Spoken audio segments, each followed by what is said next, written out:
Hello everyone, एक बार फिर आप सभी का स्वागत है आपके अपने यूट्यूब चैनल मैथ मोमेंट में। और आज की वीडियो में फ्रेंड हम कुछ महत्वपूर्ण क्वेश्चनों का अध्ययन करने वाले हैं फ्रेंड। और ये जो क्वेश्चन है ये पिछले परीक्षाओं में पूछे गए हैं ग्रुप डी और एनटीपीसी में। तो फ्रेंड हमारे साथ वीडियो में आप लास्ट तक बने रहिएगा।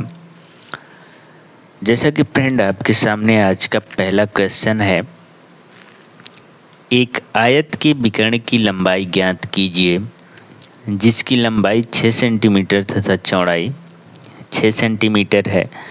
तो सबसे पहले फ्रेंड हम सूत्र की सहायता से जो है कि आयत का विकर्ण ज्ञात करेंगे।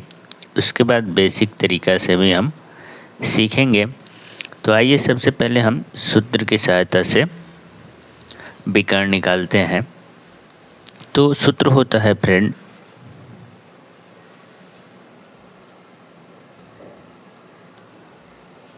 यहाँ पे हम सॉल्व लिख लेते हैं।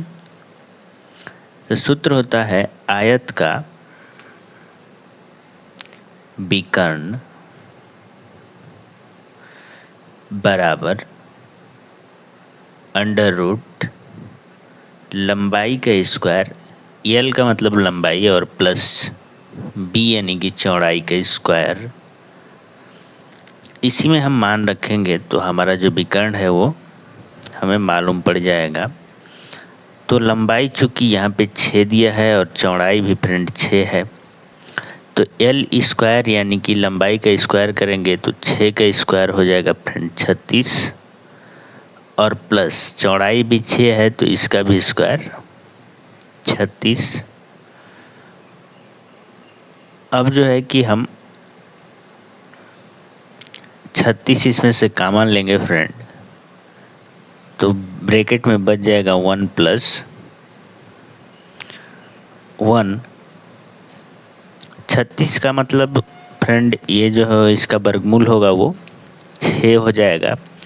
तो 36 का वर्गमूल हो जाएगा आपका 6, तो 6 बाहर आ जाएगा और करनी में बच जाएगा फ्रेंड 1 + 1 यानी कि 2। तो 6 करनी में 2 जो है आयत का विकर्ण होगा, जो कि हमारा आंसर है। अगर इसको हम बेसिक तरीका से सॉल्व करना सीखें फ्रेंड, तो आइए देखते हैं कि बेसिक तरीका से कैसे निकालेंगे।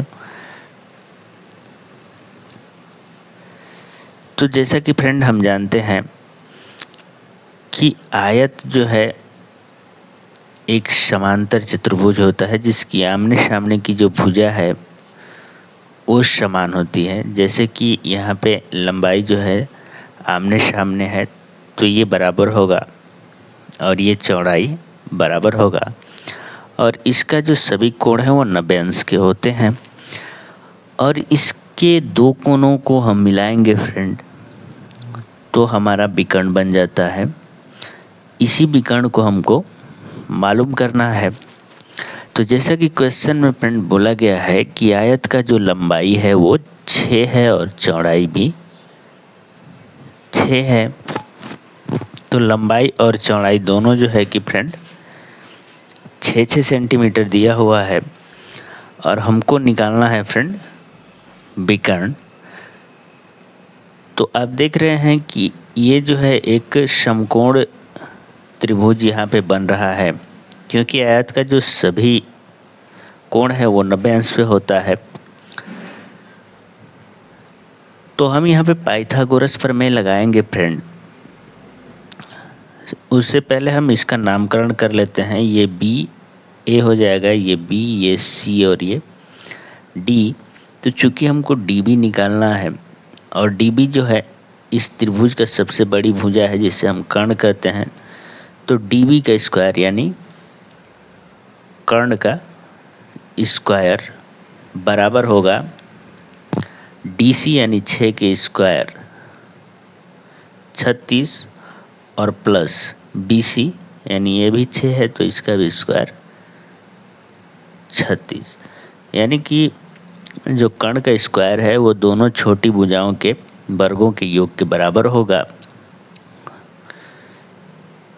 तो यहाँ से डी बी निकालेंगे फ्रेंड तो ये अंडर रूट में आ जाएगा आपका 36 और 36 72।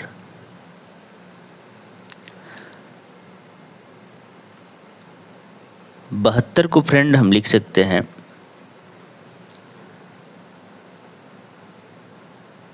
36 गुना 2। 72 को हम 36 गुना 2 लिख सकते हैं। तो जो डीबी हो जाएगा, यहाँ से 36 से 6 बाहर निकलेगा और अब अंदर में बच जाएगा 2। तो 6 कड़ी में 2 जो है हमारे क्वेश्चन का करेक्ट आंसर होगा। डीबी यानी कि विकर्ण 6 कड़ी में 2 आ जाता है। तो आप पाइथागोरस प्रमेय का भी प्रयोग करके इस क्वेश्चन को सॉल्व कर सकते हैं, या फिर डायरेक्ट इस सूत्र को अगर आप याद करना चाहें तो आयत का विकर्ण बराबर √L² प्लस b² यानी कि लंबाई का स्क्वायर धन चौड़ाई का स्क्वायर से भी निकाल सकते हैं। तो ये था फ्रेंड आज का पहला क्वेश्चन। अब आइए देखते हैं आज का दूसरा क्वेश्चन। तो प्यारे दोस्तों, आज का जो दूसरा क्वेश्चन है आपके सामने है, और क्वेश्चन है 28/2 का 2 + 8। ये जो क्वेश्चन है फ्रेंड, ये सिंप्लीफिकेशन यानी कि सरलीकरण का क्वेश्चन है, और ऐसे क्वेश्चन को हम बोडमास नियम से लगाते हैं। तो इस क्वेश्चन को सॉल्व करने से पहले फ्रेंड हम बोडमास रूल के बारे में जानेंगे। तो जैसा कि बोडमास जो है फ्रेंड 6 लेटर से मिलके बना होता है, BODMAS। तो ये हैं बोडमास के जो 6 लेटर हैं, और इन सभी का अपना एक अर्थ होता है, जिसमें बी का जो मतलब होता है फ्रेंड वो होता है ब्रैकेट। बी का मतलब होता है ब्रैकेट, और आपको बता दें कि ब्रैकेट 4 प्रकार के होते हैं। उसके बाद जैसे ही हम ब्रैकेट को सॉल्व कर लेते हैं क्वेश्चन से, तो अगला जो लेटर है वो होता है जिसका मतलब होता है फ्रेंड ऑफ। हिंदी में इसको हम क्या कह सकते हैं, तो आप ही या का। जैसा कि आप इस क्वेश्चन में देख रहे हैं, यहाँ पे का लगा के क्वेश्चन किया गया है। तो हम ब्रैकेट के बाद आप या का को ही सॉल्व करेंगे। आप और का को सॉल्व करने के बाद डी यानी कि डिवीज़न यानी कि भाग को सॉल्व करते हैं। उसके बाद मल्टीप्लिकेशन यानी कि गुणा करते हैं। उसके बाद एडिशन यानी कि जोड़, और सबसे लास्ट में सब्ट्रैक्शन यानी कि घटाना करते हैं। तो इसी रूल को फॉलो करके हम इस क्वेश्चन को बनाने वाले हैं।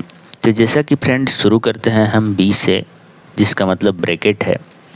तो जैसा कि क्वेश्चन में कहीं भी आप ब्रैकेट नहीं देख रहे हैं, तो बी को हम सॉल्व नहीं करेंगे, छोड़ देंगे। आगे बढ़ेंगे तो ओ आता है, जिसका मतलब आप या का होता है।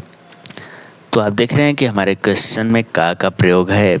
तो हम यहाँ पे सबसे पहले का को सॉल्व करेंगे। तो आइए का को सॉल्व करते हैं। तो ये हो जाएगा फ्रेंड हमारा 28 भाग, यहाँ पे आपका 2 है। का मतलब होता है फ्रेंड गुना, फिर एक बार 2 है और प्लस 8। तो ये हो जाएगा फ्रेंड 28 भाग 2, और 2 का गुणा करेंगे फ्रेंड तो 4 और प्लस 8। तो यहाँ पे हमने का को सॉल्व कर लिया है, और आप देख रहे हैं कि का को सॉल्व करने के बाद सीधे जो है कि डिवीज़न यानी कि भाग करेंगे। तो अब जो है कि हम 28 में फ्रेंड 4 से भाग करेंगे। तो 4 × 7 = 28, यानी कि 4 से जो 28 है वो 7 बार में कट जाएगा। 4 × 7 = 28 और प्लस 8। अब यहाँ पे हम 8 और 7 को जोड़ेंगे तो 8 × 7 = 15 होगा, जो कि हमारे क्वेश्चन का करेक्ट आंसर है। तो फ्रेंड उम्मीद करते हैं कि आपको दोनों ही क्वेश्चन अच्छे से समझ में आए होंगे। तो आज के वीडियो में बस इतना ही फ्रेंड, मिलते हैं अगले वीडियो में। तब तक के लिए दीजिए हमें इजाज़त। Thank you very much.